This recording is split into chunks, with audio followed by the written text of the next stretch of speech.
hard to picture what a 75,000 square foot greenhouse really feels like when you're in it.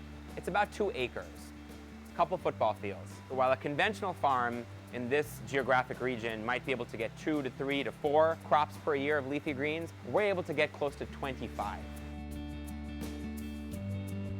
So it's 10 degrees outside today here in Chicago, and it's 75 degrees in here right now. Winter is actually much easier for us than summer. For us, being on the roof of another building for all of our sites, we have basically a warm floor that we're on, and so that reduces our heating demand considerably right there. Then we have, heat curtains as part of the greenhouse.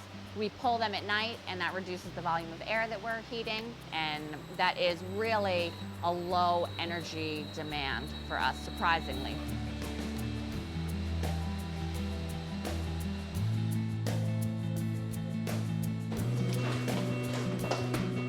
This greenhouse took about 6 months to construct. We did it through the Chicago winter, which was obviously a challenge, and then once the greenhouse was actually complete, we started seeding our crops in about October.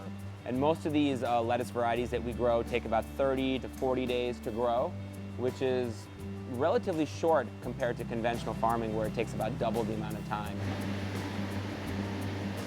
Most of the fresh greens that we consume in Chicago and other cities for that matter come from the Salinas Valley in California, San Joaquin Valley in California, or parts of Mexico.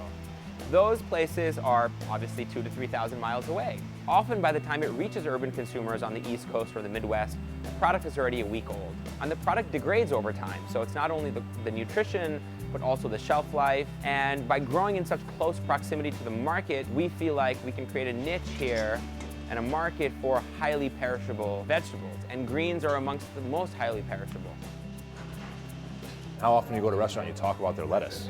It's kind of strange, but to be able to cut down lettuce and harvest it by hand and have it delivered and on the plate within hours is a huge deal. I personally don't believe this is necessarily the future of all farming, but that being said, it can be a viable, sustainable business.